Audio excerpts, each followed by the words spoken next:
Good morning दोस्तों, कैसे हैं आप। तो चलिए आज हम 26 अक्टूबर को बनने वाले हरियाणा करंट अफेयर के क्वेश्चनों को रिवीजन कर लेते हैं।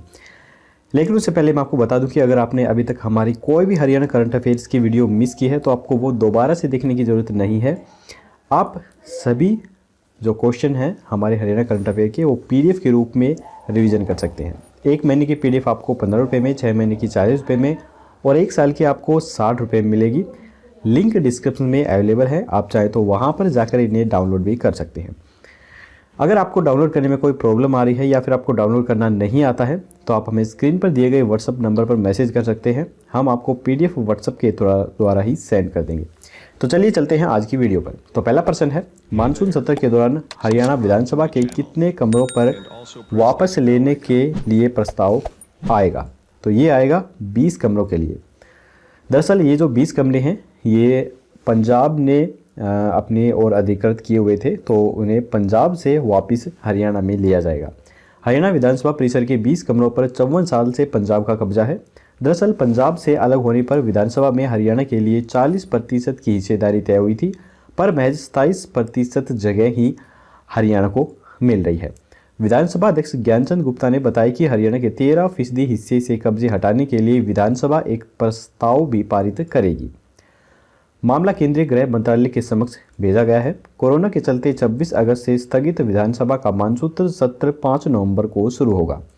इसमें पंचायती राज संस्थाओं में महिलाओं को 50% आरक्षण व निजी क्षेत्र की नौकरियों में स्थानीय युवाओं को 75% आरक्षण जैसे बिल भी पास कराए जा सकते हैं। कांग्रेस ने केंद्र के कृषि कानूनों के खिलाफ प्राइवेट मेंबर बिल लाने का भी ऐलान किया है। विधानसभा अध्यक्ष के मुताबिक प्राइवेट मेंबर बिल के लिए 15 दिन पहले सचिवालय को सूचना देनी होती है, पर सत्र शुरू होने में 12 दिन ही बाकी हैं। ऐसे में प्राइवेट बिल लाने की मंजूरी नहीं होगी। विधानसभा में इस बार प्रश्नकाल भी होगा। बुधवार को ड्रा से विधायकों के सवालों का चयन किया जाएगा। इसके बाद है, हरियाणा में अमर शहीदों के याद में पुलिस की ओर से 21 अक्टूबर से 31 अक्टूबर तक कौन सा डे बनाया जा रहा है। तो ये बनाया जा रहा है पुलिस फ्लैग डे। तो यहाँ पर आप फोटो में भी देख सकते हैं शहीदों की शहादत की याद में बैंड बजाते हुए जो हरियाणा पुलिस कर्मी के सदस्य हैं वो आप यहाँ पर देख सकते हैं। इसके बाद है, हरियाणा में जयपुर की तर्ज पर किस जिले की 4 सड़कों की अलग अलग रंगों से पहचान होगी और दुकानों का भी जो रंग है वो बिल्कुल एक जैसा किया जाएगा। तो ये किया जाएगा करनाल के अंदर। पिंक सिटी जयपुर की तर्ज पर CM सिटी की 4 सड़कों और उनके साथ लगती मार्केट की अलग अलग रंगों से पहचान की जाएगी। इसकी खासियत यह रहेगी कि एक तो शहर सुंदर बनेगा, दूसरा बाहर से आने वाले लोगों को रंगों से इनकी पहचान करने में भी आसानी रहेगी। DC एवं स्मार्ट सिटी लिमिटेड के CEO निशांत कुमार ने बताया कि शहर को सुंदर और दर्शनीय बनाने के लिए स्मार्ट सिटी प्रोजेक्ट के तहत इस दिशा में काम करने का निर्णय लिया गया है। तो हम करनाल की बात कर रहे हैं, तो करनाल के अंदर जो प्रमुख संस्थाएं हैं उनके बारे में भी हम जान लेते हैं, क्योंकि इनसे रिलेटेड भी क्वेश्चंस काफ़ी बार पूछ लिए जाते हैं। करनाल के अंदर राष्ट्रीय डेयरी अनुसंधान संस्थान स्थित है। इसके अलावा गेहूं अनुसंधान निदेशालय स्थित है। केंद्रीय मृदा लवणता अनुसंधान संस्थान स्थित है। पशु अनुवांशिकी संस्थान राष्ट्रीय ब्यूरो स्थित है।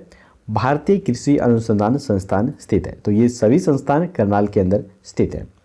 इसके बाद है, खेलो इंडिया गेम्स 2021 की खिलाड़ियों की प्रतियोगिताओं के साथ सभी जिलों में कब से तैयारियां शुरू होने जा रही हैं।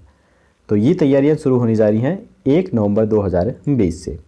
हरियाणा दिवस से खेलो इंडिया गेम्स 2021 की तैयारियां खिलाड़ियों की प्रतियोगिताओं के साथ शुरू होने जा रही हैं।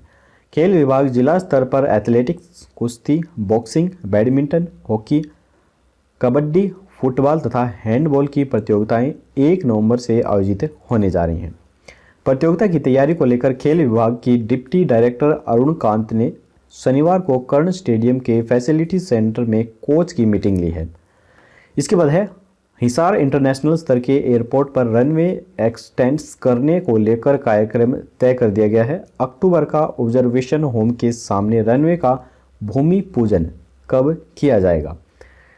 तो इसका उत्तर जानने से पहले दोस्तों, अगर आपको वीडियो पसंद आ रही है तो वीडियो को लाइक करना बिल्कुल मत भूलिए, और अगर आप चैनल पर पहली बार आए हैं तो चैनल को सब्सक्राइब करके घंटे पर ऑल नोटिफिकेशन जरूर क्लिक कीजिए, ताकि आने वाली लेटेस्ट वीडियो हैं वो आपको सबसे पहले मिल सकें। तो इसका आंसर है, ये किया जाएगा 27 अक्टूबर को। 45 मिनट के कार्यक्रम में सीएम मनोहर लाल खट्टर के साथ साथ डिप्टी सीएम दुष्यंत चौटाला के अलावा केंद्र सरकार के नागरिक उड्डयन राज्य मंत्री व स्वतंत्र प्रभार हरदीप पुरी भी शिरकत करेंगे। कार्यक्रम को लेकर शनिवार को डीसी, एएसपी और कैप्टन राजेश प्रताप सिंह ने एयरपोर्ट और भूमि पूजन स्थल पर पहुंचकर तैयारियों का जायजा भी लिया है। हिसार में एकीकृत विमानन केंद्र की अपार संभावनाओं को देखते हुए अब इसे विश्व स्तरीय एरोट्रोपोलिस परियोजना तथा विशेष आर्थिक क्षेत्र के रूप में विस्तार देने पर विचार विमर्श भी किया जा रहा है। इस संबंध में हिसार के विधायक डॉक्टर कमल गुप्ता ने अमेरिका, दक्षिण कोरिया, चीन तथा ताइवान आदि देशों में एरोट्रोपोलिस परियोजनाओं का विस्तृत अध्ययन कर मुख्यमंत्री मनोहर लाल को एक प्रस्ताव भी सौंपा है। इसके बाद है हिसार प्रशासन के 6 विभागों में किस योजना के तहत ई फाइलिंग प्रणाली को लागू किया जाएगा। तो ये लागू किया जाएगा राष्ट्रीय ई गवर्नेंस योजना के तहत। राष्ट्रीय ई गवर्नेंस योजना के तहत जिले के 6 विभागों में जल्द ही ई फाइल प्रणाली सिस्टम को लागू किया जाएगा। इसके बाद इन विभागों में स्वचालित तरीके से फाइलों का प्रबंध किया जाएगा। E office mission mode projects को जल्द से जल्द सभी विभागों में लागू करने को लेकर लघु सचिवालय सभागार में एनआईसी के डीआईईओ एमपी कुलश्रेष्ठ ने अधिकारियों और कर्मचारियों को प्रशिक्षण दिया गया है और उन्हें बताया गया है कि किस प्रकार से फाइलें भेजी जानी हैं। अब ई फाइल प्रणाली के तहत जो ये कार्य हैं ये सभी कार्य किए जा सकेंगे, जिससे समय तथा श्रम शक्ति की भी बचत होगी और लोगों को भी काफ़ी सहूलियत मिल सकेगी। इस प्रणाली में कार्यों को तय समय में निपटान को लेकर संबंधित विभागों के अधिकारियों की जिम्मेदारी और जवाबदेही भी तय की जाएगी। इसलिए सभी अधिकारी एवं कर्मचारी गंभीरता से प्रशिक्षण कार्य पूरा करेंगे। इसके बाद है हाल ही में कहां पे राजकीय मॉडल संस्कृति वरिष्ठ माध्यमिक स्कूल का उद्घाटन डिप्टी स्पीकर रणबीर सिंह गंगवा ने किया है। तो ये किया है आर्य नगर में।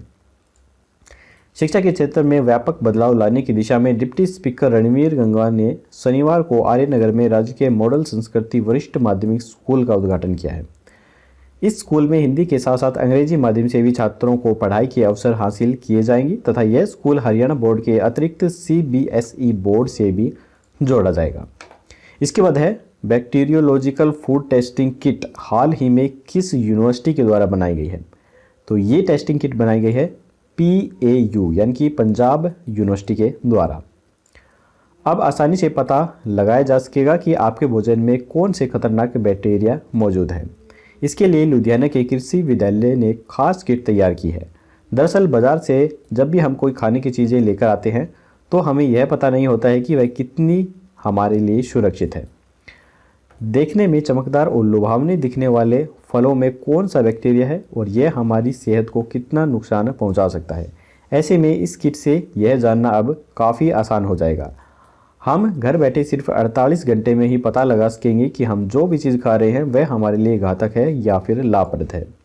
बेकरी उत्पाद, फल सब्जी, मीट या अन्य कोई भी डेयरी उत्पाद की जांच आसानी से की जा सकेगी। पंजाब कृषि विश्वविद्यालय के माइक्रोबायोलॉजी विभाग ने खाद्य पदार्थों में पाए जाने वाले जानलेवा बैक्टीरिया का पता लगाने के लिए एक किफ़ायती किट बनाई है, जिसे नाम दिया गया है bacteriological food testing kit. Microbiology विभाग के principal scientist doctor Parampal Kaur Sahota ने इसे तैयार किया है। उनका दावा है कि यह देश की पहली कलर बेस्ड टेस्टिंग किट है। उनका कहना है कि इसके पेटेंट्स का आवेदन भी स्वीकार हो गया है। आवेदन उसी शोध का स्वीकार होता है जो कि पहली बार हुआ होता है। डॉक्टर सहोता के अनुसार खाद्य पदार्थ की जांच से पहले सीसी को कीटाणु रहित जगह में खोला जाता है। अगर आप बाजार से लाए बर्गर, पिज्ज़ा, नूडल की जांच करना चाहते हैं तो उसका एक छोटा सा टुकड़ा आपको सीसी के अंदर डालना होता है। फिर ढक्कन से सीसी को बंद कर दिया जाता है। इसके बाद करीब 2 घंटे बाद सीसी को थोड़ी देर हिलाने के बाद छोड़ दिया जाता है। उन्होंने बताया कि करीब 8 से 36 घंटे के बाद सीसी के अंदर का लिक्विड रंग में आए बदलाव को देखा जा सकता है।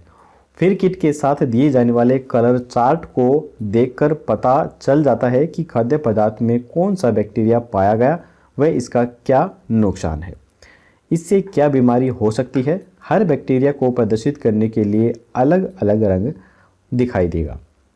इसके बाद है राज्य सरकार ने अब कितने मीटर ऊंचाई तक भवन निर्माण करने के लिए अग्निशमन उपकरण लगाने की छूट दे दी है।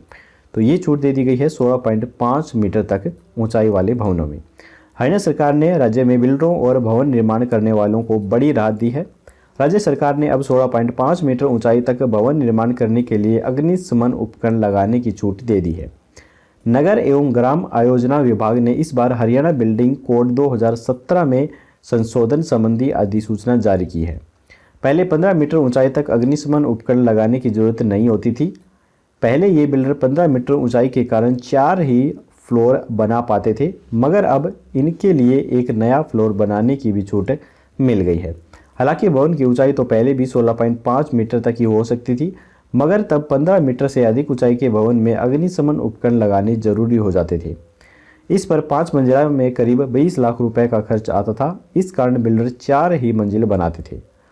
इसके बाद है हरियाणा खादी एवं ग्रामोद्योग बोर्ड को उप मुख्यमंत्री दुष्यंत चौटाला ने 10,000 मुड्ढे तैयार करने को कहा गया है, जिन्हें पंचायत एवं विकास विभाग गाँव में पहुँचाएगा। हाल ही में इस बोर्ड के नए चेयरमैन कौन बनाए गए हैं? तो ये बनाए गए हैं राम निवास सुरजाखेड़ा। हरियाणा संस्कृति का अभिन्न हिस्सा रहा मुड्ढा अब गांव की पंचायतों व चौपालों की शान बढ़ाएगा। जो स्टूडेंट गांव से हैं उन्हें तो अच्छी तरह से पता होगा कि मुड्ढा क्या होते हैं। यहाँ पर ये बैठे हुए हैं जो मंत्री, यही मुड्ढा है। लेकिन जो शहरों से हैं उन्हें शायद ना पता हो, तो मैं बता देता हूँ। ये मुड्ढे होते हैं और जो ये झुंडे होते हैं उनकी जो सीखें होती हैं उनके द्वारा ये बांस बनाए जाते हैं। ये पूरा काम हाथ से किया जाता है, ये मशीन के द्वारा नहीं बनते हैं। तो ये बैठने के मुड्ढे अलग अलग टाइप के होते हैं, कोई छोटे होते हैं, कोई बड़े होते हैं। ये जो आप देख रहे हैं फोटो में, ये बड़े मुड्ढे हैं, तो इन्हें मुड्ढा कहा जाता है। उप मुख्यमंत्री दुष्यंत चौटाला ने अपने परदादा और पूर्व उप प्रधानमंत्री स्वर्गीय ताऊ देवीलाल की तर्ज पर ग्राम पंचायतों को बैठने के लिए मुड्ढे उपलब्ध कराने के निर्देश दिए हैं। हरियाणा खादी एवं ग्रामोद्योग बोर्ड को 10,000 मुड्ढे तैयार करने को कहा गया है, जिन्हें पंचायत एवं विकास विभाग गाँव में पहुँचाएगा। पहले चरण में 1,000 गाँव में यह मुड्ढे दिए जाएंगे। दरअसल उप मुख्यमंत्री दुष्यंत चौटाला वीरवार को खादी एवं ग्रामोद्योग बोर्ड के नवनियुक्त चेयरमैन रामनिवास सुरजाखेड़ा को पदभार संभालने के लिए पंचकुला स्थित बोर्ड के कार्यालय में गए थे। इस दौरान वहां खादी बोर्ड के द्वारा बनाए जाने वाले खादी के वस्त्र, कुटीर व ग्रामोद्योग से जुड़ी अन्य वस्तुओं को प्रदर्शित भी किया गया था। दुष्यंत की नज़र वहां रखे मुड्ढों पर पड़ी तो उन्होंने अधिकारियों से पूछा कि यह मुड्ढा यहाँ बैठने के लिए है या खादी बोर्ड इसे बेचता भी है। इस पर अधिकारियों ने बताया कि गांव के कारीगरों से खादी बोर्ड यह मुड्ढे तैयार करवाता है और इन्हें बेचता है। यह सुनते ही दुष्यंत बोले, अरे वाह, बहुत ही खूबसूरत हैं ये मुड्ढे। हरियाणा के कारीगरों से बने मुड्ढे उन्हें इस कदर पसंद आए कि उन्होंने अधिकारियों को मौके पर पूछा कि 10,000 मुड्ढे आप कितने दिन में तैयार करवा सकते हो। इस बारे में उन्होंने अधिकारियों को जल्द ही रिपोर्ट करने को भी कहा है। इससे पहले ताऊ देवीलाल भी गांव के अंदर मुड्ढे जो हैं वो पहुंचाते थे। तो चलिए, यहीं पर हमारे हरियाणा करंट अफेयर के क्वेश्चन खत्म होते हैं। अब हम अपना एक छोटा सा रिवीजन टेस्ट ले लेते हैं, जिससे आपको ये सभी क्वेश्चंस और भी अच्छे से याद हो जाएंगे। मानसून सत्र के दौरान हरियाणा विधानसभा के कितने कमरों पर वापस लेने का प्रस्ताव आएगा? तो ये आएगा 20 कमरों पर।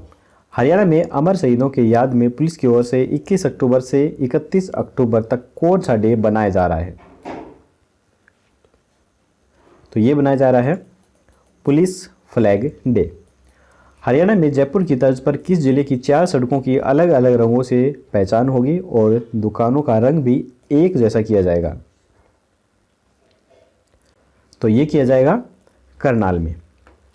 खेलो इंडिया गेम्स 2021 की खिलाड़ियों की प्रतियोगिताओं के साथ सभी जिलों में कब से तैयारियां शुरू होने जा रही हैं?